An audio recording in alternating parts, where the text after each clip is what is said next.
¿Qué tal? Buenos días, bienvenidos a República en este viernes 22 de noviembre de 2019. Les saluda Wendy Monterrosa. Esta mañana vamos a analizar el trabajo que viene realizando el Consejo Nacional de la Judicatura como institución responsable de seleccionar, evaluar y también capacitar a magistrados y jueces del país. Conoceremos el proceso que se lleva a cabo para nombrar a jueces y suplentes que por ahora se cubren de forma interina. También es importante conocer la postura que tiene el Consejo sobre la resolución de la Cámara Primera de lo Penal en el caso contra el magistrado Eduardo Escalante, acusado por un delito sexual contra una menor de 10 años. En este contexto, desde algunos sectores se insiste en la necesidad de ejecutar un proceso de depuración judicial para reducir la impunidad a la luz de casos como el mencionado. De estos y otros temas hablaremos esta mañana en la entrevista. Comenzamos.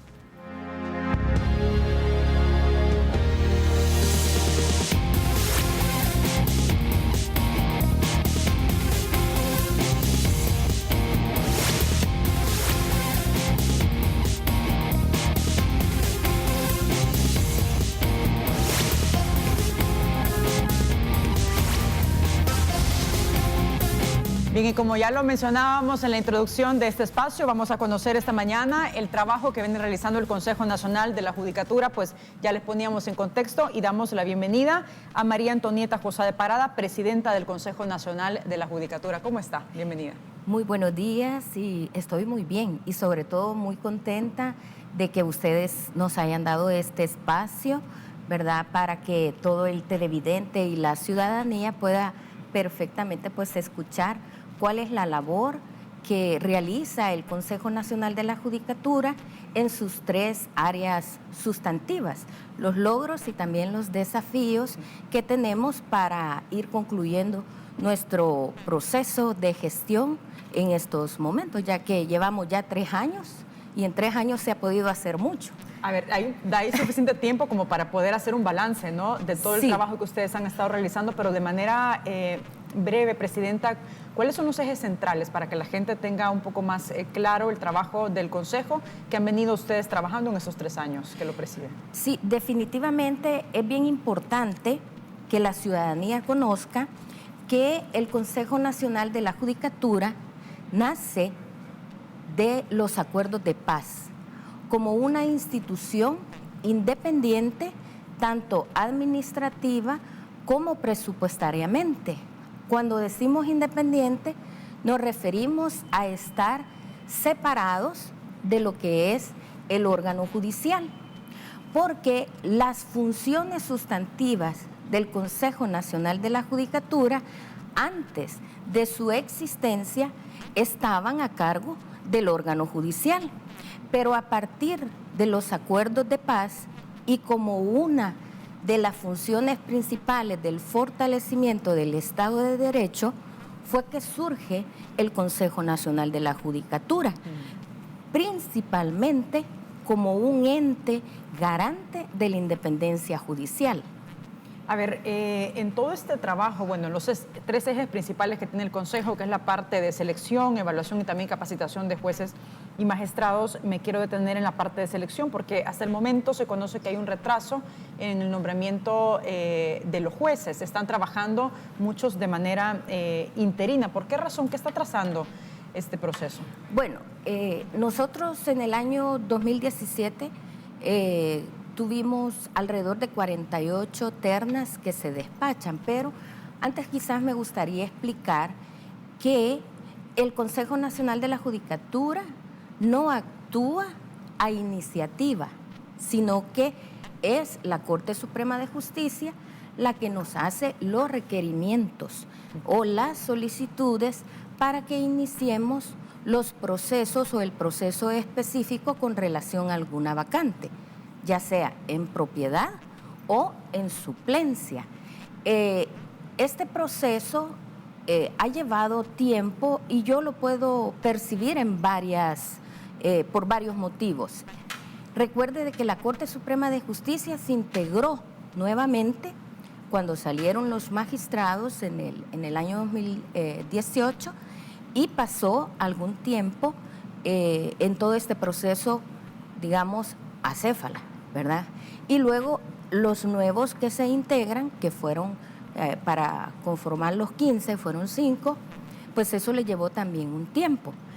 Pero nosotros cuando comenzamos a ver ya de septiembre de 2018 a septiembre de 2019 que el envío o las solicitudes había mermado significativamente y no obstante haber tenido coordinaciones con las comisiones de enlace entre el Consejo Nacional de la Judicatura y la Corte Suprema de Justicia. Cuando dice significativamente, Presidente, ¿en cuántos se han reducido? Se redujeron de 78 que despachamos en el 2018 a 12, pero a raíz precisamente de haber hecho nuestro informe de rendición en el tercer año, fue que se tomó nuevamente el tema por la Corte Suprema. Recuerde que la Corte Suprema de Justicia es el ente o el órgano superior de la Administración de Justicia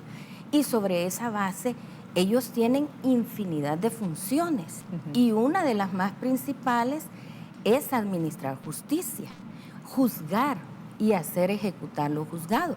Entonces el tema administrativo de la selección que nos corresponde a nosotros, pero del nombramiento que le corresponde a la Corte, se vio de alguna forma mermado precisamente por la carga laboral que tienen los magistrados, ¿verdad? Esos serían los principales factores, digamos, que está retrasando que la Corte envíe a ustedes los requerimientos. De hecho, a raíz, como le comento, de esa situación, inmediatamente nos remitieron 10 solicitudes de vacantes de terna y ya estamos en estos momentos avanzando sustancialmente porque entre octubre y noviembre, ¿verdad? De lo que va de octubre y noviembre, en un mes y medio, hemos hecho o realizado 10 procesos de selección, tanto para judicaturas de primera instancia como judicaturas de paz. ¿Tienen ustedes una fecha específica o estipulada para poder hacer la totalidad de esos nombramientos? ¿Y cuántos jueces se estarían nombrando, por ejemplo, titulares? Sí, fíjese que tenemos, de acuerdo al artículo 62 de nuestra ley del Consejo Nacional de la Judicatura, tenemos 30 días, porque nuestro proceso es un proceso competitivo, primeramente entre jueces, cuando la solicitud de la vacante constituye un ascenso, una promoción o un traslado, es decir, es entre jueces. Pero cuando es ingreso a la carrera judicial, que es el ingreso es juzgado de paz de 4ª categoría, esos sí se hace una convocatoria abierta a todos los abogados de la República que cumplan con los requisitos. Y de hecho le voy a comentar y a la ciudadanía en general que hemos tenido 5 procesos de esas ternas que nos han solicitado, 5 procesos de ingreso a la carrera y hemos tenido solicitudes de alrededor entre 90, 98 y 99 aspirantes a una judicatura de paz. Entonces, en esos casos, nuestro manual establece que debemos de hacer una evaluación, un examen. ¿Qué conlleva a grandes rasgos esa evaluación? Y le pregunto esto porque, como usted sabe, hay muchas valoraciones sobre el sistema judicial en general y la necesidad de contar con jueces que sean capaces y también probos, ¿no? Por supuesto. Fíjese que esa evaluación inicial solo para entrar al proceso, se realiza un examen de conocimiento que lo elabora y lo administra todo ese proceso la Escuela de Capacitación Judicial, que como usted sabe, pues es otra de nuestras áreas sustantivas. Ellos elaboran el examen y los resultados de estas personas les da derecho a continuar dentro de este proceso. Y cuando decimos que van a continuar es porque ya podemos analizar su hoja de vida, además se les pondera, de acuerdo a nuestro manual, todo el análisis curricular, sus estudios, su experiencia, el hecho de que si ha sido o ha tenido experiencia como juez suplente, por ejemplo, y luego pasa a una entrevista con la comisión de selección y también se le hace una evaluación psicosocial por parte de nuestro equipo de la unidad de psicosocial del Consejo Nacional de la Judicatura. Cuando ya tenemos, digamos, una lista de profesionales, se hace la sumatoria de todos esos rubros y la persona que supere la nota de 6 pasa al banco de elegibles y luego pasa a ser elegido ya en el pleno del CNJ, ya sea por mayoría o por unanimidad. La nota de 6, me dice. Sí, esa es la nota. ¿Tanto baja? Pues fíjese que esa es la nota de que nosotros hemos tenido en su totalidad, pero para el análisis curricular se requiere del examen 7, la nota mínima. Okay. Bien, vamos a seguir hablando sobre esto, presidente. También me interesa analizar y conocer un poco más el proceso de evaluación que hacen ustedes de los jueces y los magistrados. Hacemos una pausa, pero regresamos enseguida con más de esta entrevista. Les recuerdo que estamos en las redes sociales para que desde ya nos pueda hacer. Bien, estamos de regreso esta mañana, 6:50. En el estudio nos acompaña María Antonieta Josa de Parada. Ella es presidenta del Consejo Nacional de la Judicatura. Y en la primera parte de la entrevista abordábamos los ejes centrales de este consejo, también el trabajo breve de lo que han venido realizando en estos 3 años que tiene de presidir este consejo. Y una parte importante también, presidenta, es el tema de la evaluación de los jueces y los magistrados. ¿Hay controles que determinan la eficacia de estos jueces que ustedes llevan a cabo y cómo? En esta parte, comentarle que nuestra labor como evaluación judicial se ve limitada al ámbito eminentemente administrativo o de gestión del despacho. Y esto ha tenido su razón de ser.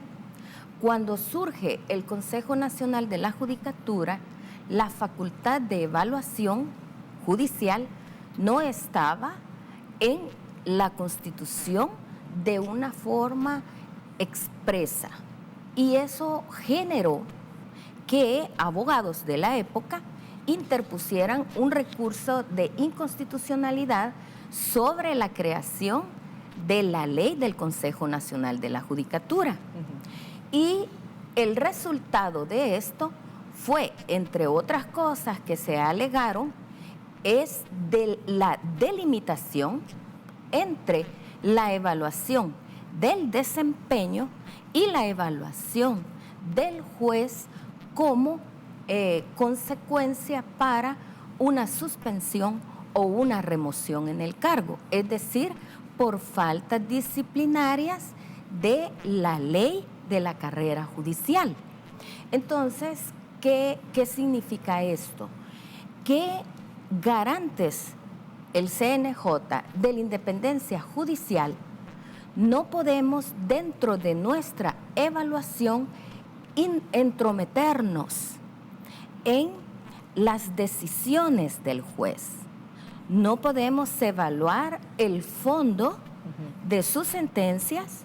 No podemos entrar a cuestionar la falta o la carente fundamentación o motivación de las mismas. En síntesis, tienen limitada esa facultad de poder evaluar pero de manera más integral. Sí, entonces. Pero ¿por qué? Porque esto, la Constitución de la República le otorga al órgano judicial esa facultad disciplinaria.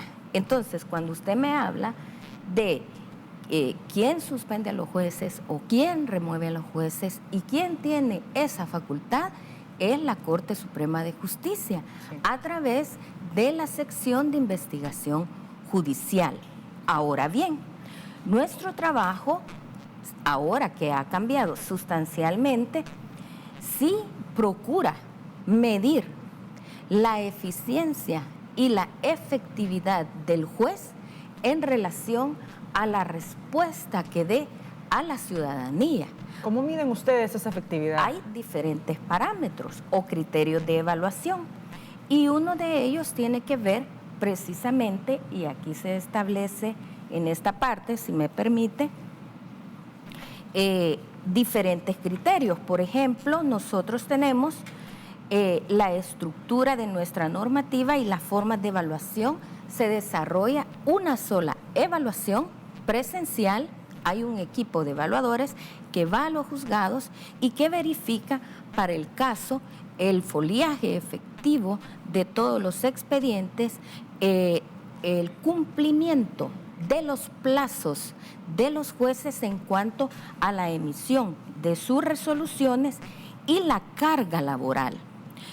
Antes de este nuevo manual de evaluación, los jueces se encontraban con una situación desde nuestro punto de vista desequilibrada, porque se comparaba la carga laboral de un juez de paz de la misma categoría con otro de la misma categoría, pero en una ciudad diferente, y la carga, por ejemplo, del juez de paz de Mianguera del Golfo es muy distinta a la carga laboral que tiene un juzgado de paz para el caso de San Salvador, pero la medición era igual. Entonces, nosotros podemos ver la productividad del juez comparado con sí mismo, con su propia carga. Es decir, que podemos identificar si hay o no hay mora en cuanto a la resolución de sus expedientes. A ver, sobre este punto, recientemente conversamos nosotros con abogados en un panel, ¿sí? Y bueno, hicieron una valoración en general del sistema judicial, pero también hablaron sobre que existen carencias en el mecanismo de evaluación por parte de los jueces y magistrados. Me gustaría que viéramos una nota que ha preparado la periodista Guadalupe Bonilla de Teleprensa sobre este tema. Adelante. La capacidad de los jueces, la formación de los jueces, la escuela judicial han dado su contribución al país muy positivamente. ¿Pero cree que hay una cierta protección a la impunidad del sistema? No la hay. Para este ex magistrado de la Corte es importante hacer la aclaración porque dice, no todos los jueces son malos. Desafortunadamente siempre hay la mosquita en la leche que hace que la leche tenga que ser derramada. Los abogados reconocen que la Corte Suprema de Justicia no ha dado señales de un verdadero compromiso con la depuración. No se quita aquella sensación de que el órgano judicial no ha sido sometido a un proceso de revisión ética a profundidad. Hay muchas razones por las que no se ha procedido, pienso yo que no se ha procedido de manera más contundente con esta depuración, pero es cierto que se necesita. Hay que expulsar a los malos jueces. En el sistema también es importante el desempeño de la Fiscalía General, y aquí la piedra en el zapato siempre ha sido la falta de recursos. Y la injerencia de lo político en la Fiscalía se manifiesta a través de la elaboración de su presupuesto. La elaboración del presupuesto de la Fiscalía, como acabamos de ver en pantalla, depende del Ejecutivo. Automáticamente ahí hay una politización de la capacidad instalada de la Fiscalía. Otro punto del que hablar es el abuso que comete la Fiscalía al aprovecharse demasiado de la figura del testigo criteriado. Lo que no puede pasar es que en un proceso, sea cual sea, la prueba fundamental o a veces la prueba única sea la de esta persona que está declarando en contra de alguien más. Esa prueba es un complemento de otras pruebas. En complemento a estos elementos, Francisco Bertrán Galindo suma otro que no está a favor del actual fiscal Raúl Melara, pues inició su cargo con señalamientos de su relación muy cercana con el partido Arena. Para Teleprensa, Canal 33, Guadalupe Bonilla. Bien, ¿cuáles son sus valoraciones, Presidenta, sobre estas opiniones, en concreto de la falta de depuración judicial que hay actualmente en el sistema?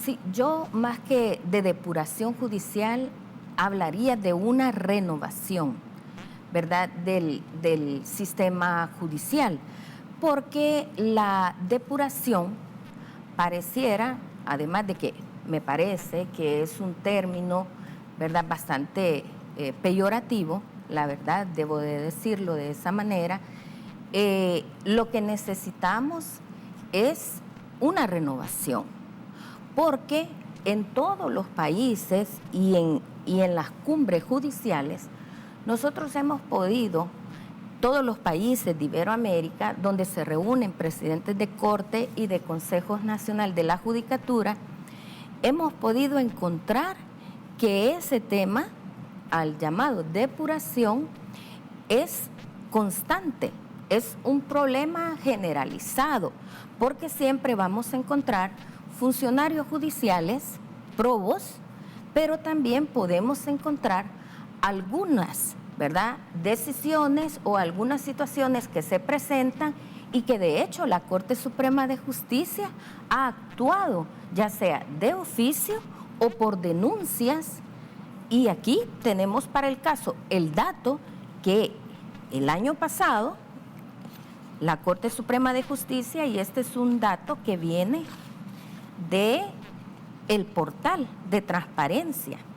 Fíjese que en el 2018 la Corte amonestó a 2 jueces, 12 suspensiones y 4 remociones. Habría que ver de cuántos casos que se han denunciado, por ejemplo, de malos elementos, de malos jueces, ¿no? Sí, ahora bien, con este tema de las denuncias hacia los jueces también hay que tener un poco de cuidado, porque muchas de las denuncias que se presentan son por abogados o abogadas que han quedado de alguna manera inconformes con la decisión que se ha tomado. Pero hay casos donde definitivamente se puede investigar y la Corte manda a un equipo para que realice esa investigación en el puesto del juez y analice todo el expediente. ¿Y no hay elementos probatorios, Presidenta, que determinen lógicamente y que sustenten esa denuncia, no? Por supuesto que los hay. Por eso es de que vamos a encontrar muchas infracciones de acuerdo al artículo 49 y siguientes de la Ley de la Carrera Judicial, donde usted tiene aquí infinidad de faltas que puede cometer el juez, tanto como infracciones leves, graves, muy graves, que llevan a la remoción del juez. Es así como puede irse, digamos, sacando, como dijo el doctor Valiente, a los malos elementos, pero no se puede generalizar. Hasta ahora hablamos de sanciones leves, no hablamos de sanciones graves que se han impuesto.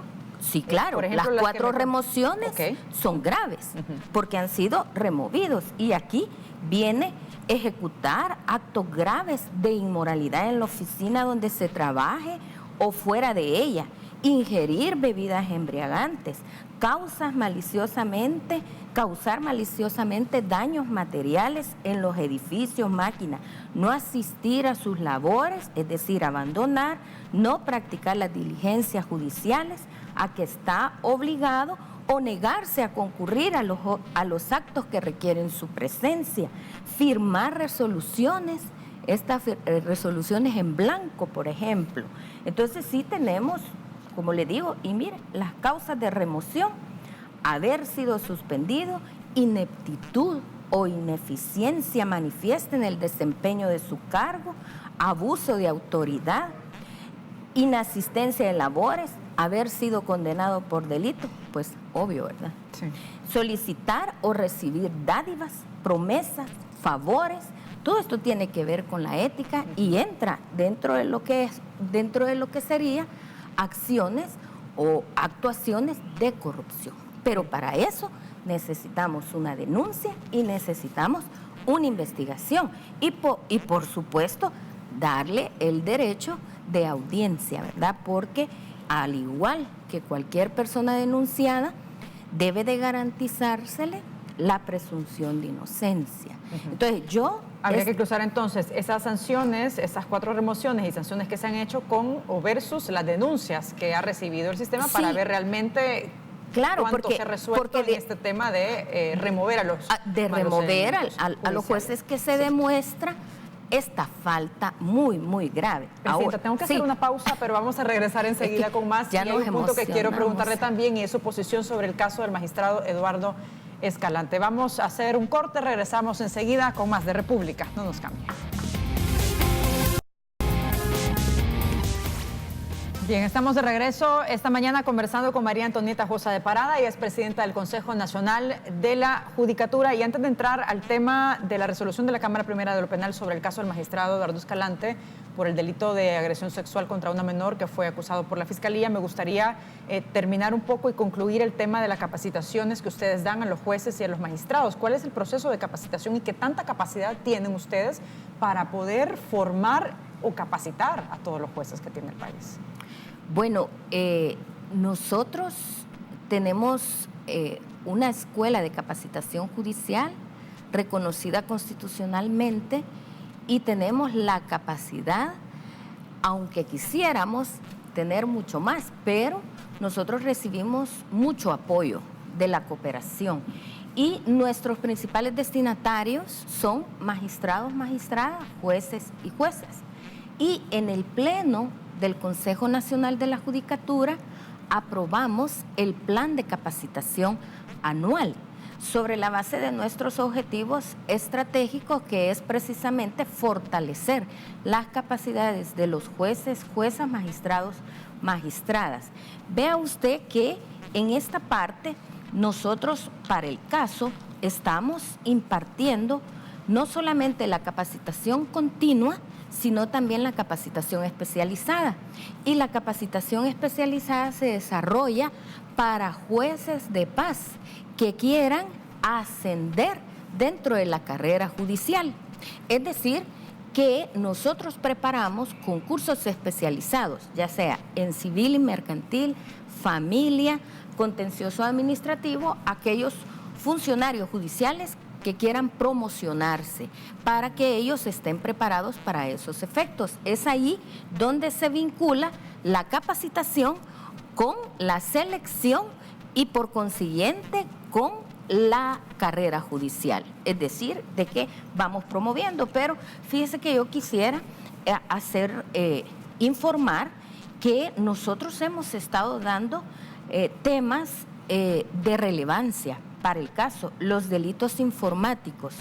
La cooperación internacional nos ha apoyado, por ejemplo, la Oficina de las Naciones Unidas contra la Droga y el Delito en todas esas mejores prácticas de reducción y judicialización de la evidencia digital, porque es difícil en un sistema donde no estamos tan modernamente, sí, por así decirlo, incorporar como prueba. Es un desafío importante que tienen ustedes definitivamente. El ciberdelito y la evidencia digital. Pero algo bien importante es el delito de trata de personas. Y es ahí donde hemos podido desarrollar un diplomado, no solamente para los funcionarios judiciales, sino también para sus secretarios y colaboradores. Bien, Presidenta, tenemos poco tiempo y también quiero preguntarle sobre el caso del magistrado Escalante luego de que conociéramos la resolución de la Cámara Primera de lo Penal, donde se amparan en el artículo 393 del Código Penal, si no me equivoco, en el que establece una falta a las buenas costumbres y no un delito de agresión sexual contra una menor de 10 años, que por cierto se conoció mediante una investigación que la menor con su familia tuvieron que huir del país por amenazas. Me gustaría que viéramos sobre este tema las declaraciones que daba el presidente de la Corte Suprema de Justicia. Lo que se está haciendo es los procedimientos tal y como la ley establece. Si la Fiscalía en este caso no está conforme con la resolución inicial, pues podrá apelar, que entiendo ya lo hizo, y tendrá que ser en este caso la Sala de lo Penal de la Corte la que tendrá que resolver sobre el incidente. En síntesis, el presidente de la Corte dice hay que dejar trabajar al sistema sobre este caso. ¿Coincide usted con esta opinión? Sí, por supuesto, y máxime que voy a hacer referencia a esa sentencia de inconstitucionalidad que yo le mencionaba de la 5-99. Esta define la naturaleza jurídica del Consejo Nacional de la Judicatura y dice que la independencia de los jueces no se defiende, ¿verdad?, congraciándose de la manera en que ha podido quedar plasmado en esa demanda que se interpuso, sino en el estricto cumplimiento de la Constitución y las leyes. Y el Consejo, fíjese, Nacional de la Judicatura, en cualquier lugar del planeta, que se ha erigido es reconocido como una de las garantías institucionales de la independencia de los jueces.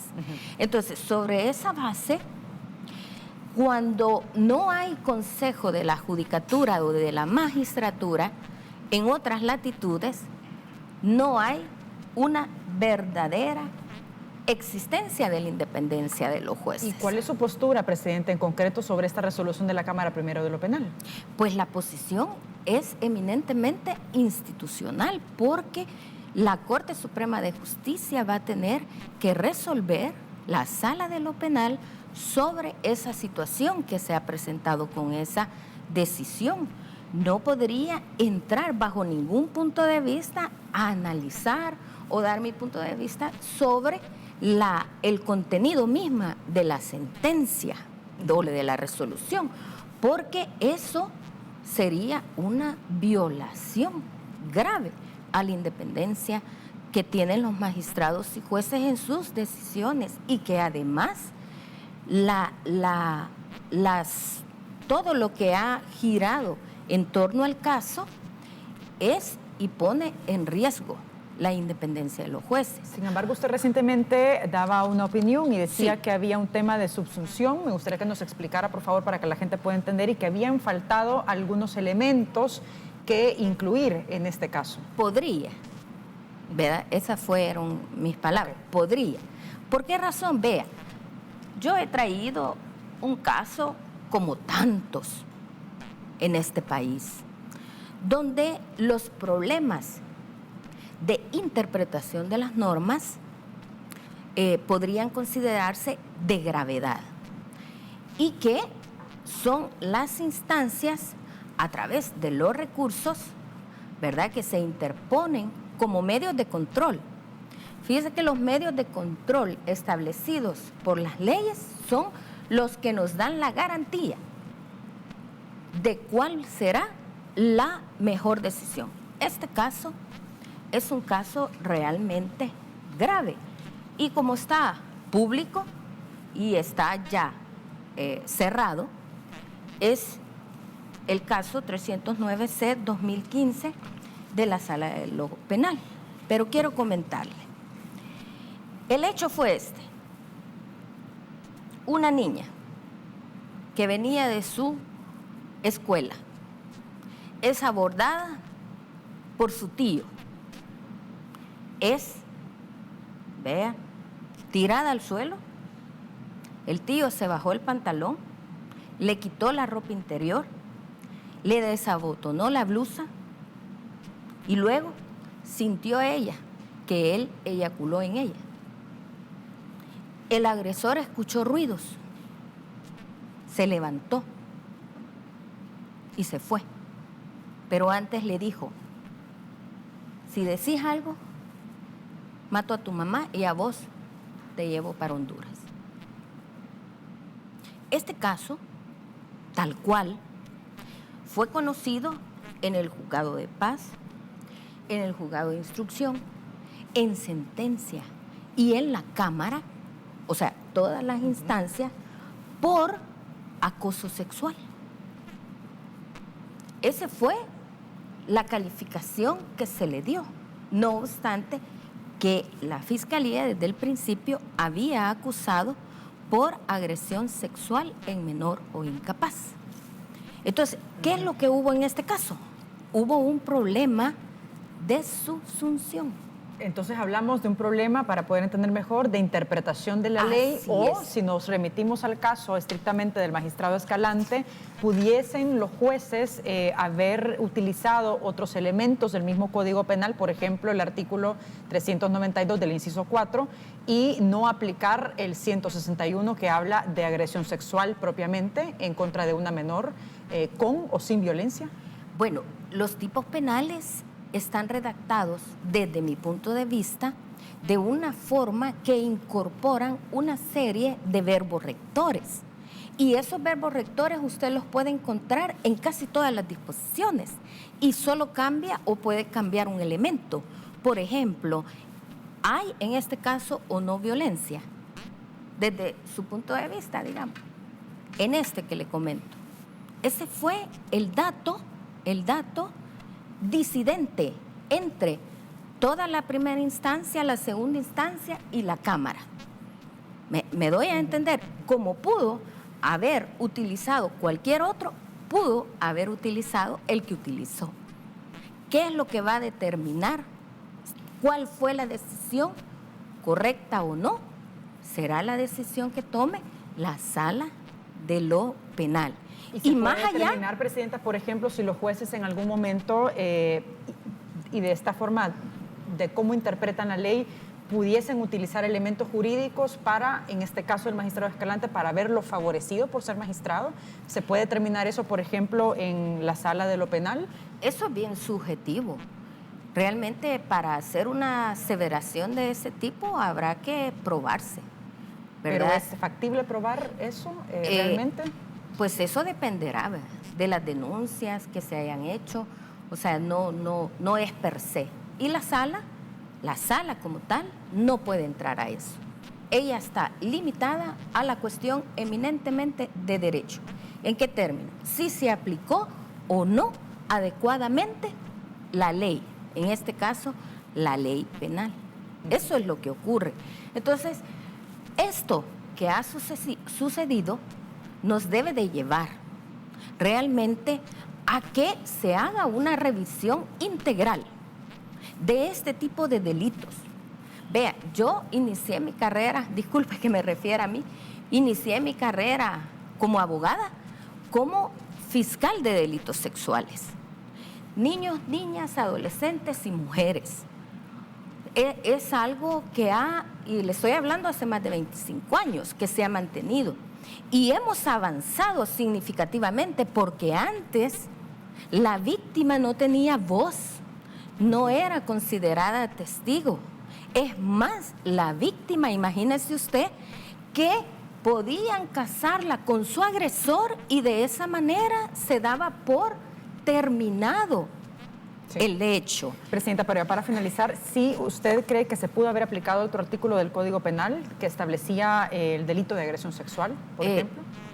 Varios, así como la misma falta, ¿verdad? Realmente eso dependerá de la subsunción, de la manera en cómo se hayan presentado los hechos, porque un elemento es el que puede ser el detonador de toda esta situación. Y yo no podría entrar a evaluar los hechos porque no los conozco, ¿verdad? Perfecto. Pero sí, en términos generales, debemos de revisar.